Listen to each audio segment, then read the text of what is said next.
Bonjour à toutes et à tous, bienvenue sur ma chaîne. Aujourd'hui je vais vous parler d'optimisme et plus précisément comment cultiver l'optimisme et la pensée positive au quotidien.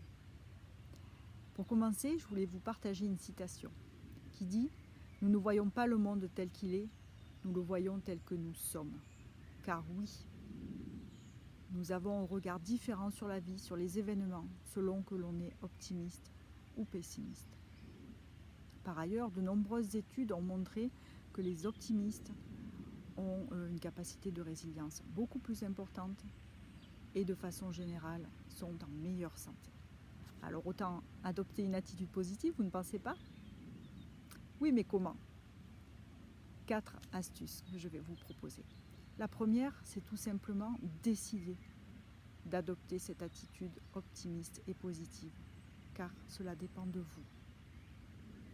Donc décidez de changer et de vous dire à partir d'aujourd'hui, je décide de devenir plus optimiste. Le deuxième point, c'est soigner vos pensées. Qu'est-ce que ça veut dire soigner vos pensées? Eh bien, c'est porter attention à votre dialogue intérieur, à ce que vous pensez selon le contexte, en fonction de ce que vous vivez au quotidien. Et dès que vous détectez une pensée plutôt négative, c'est de vous dire stop et de vous demander qu'est-ce que je peux penser de positif à la place. Exemple, non, j'ai cette tâche à faire, je ne vais jamais y arriver. Stop. Oui, je peux y arriver. Il n'y a aucune raison que je n'y arrive pas, je vais y arriver. Et hop, cela va vous mettre dans une attitude complètement différente et va vous donner beaucoup plus de chances d'y arriver. Parce que vos pensées vont entraîner derrière des actes complètement différents. Le troisième point, c'est adopter une attitude bienveillante vis-à-vis de vous-même. Parce que c'est vrai, je vois souvent des personnes qui se plaignent de manquer de reconnaissance de la part des autres, de manquer, que les autres personnes ne leur montrent pas du respect, etc., etc. Mais cela commence par vous. Commencez par vous donner de la reconnaissance. Commencez par avoir du respect vis-à-vis de vous-même. Comme par exemple, si quelqu'un vous formule une demande et que vous n'en avez pas envie, dites non. Dire non, ce sera vous respecter.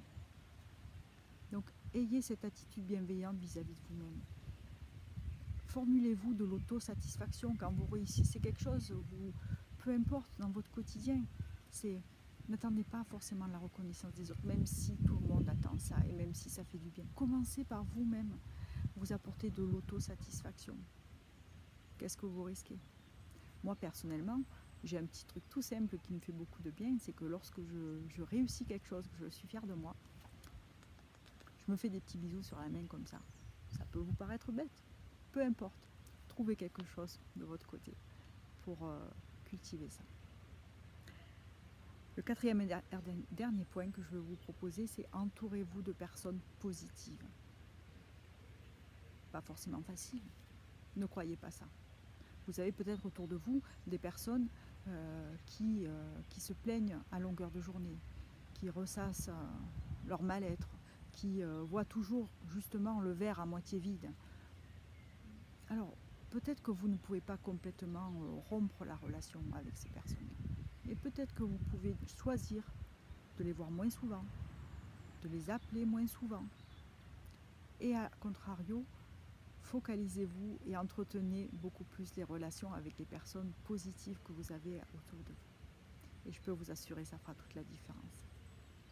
Voilà, je vous souhaite une belle journée. Pensez à vous abonner à ma chaîne, à partager, à déposer un commentaire. Et je vous dis à bientôt dans une prochaine vidéo. Ciao, ciao!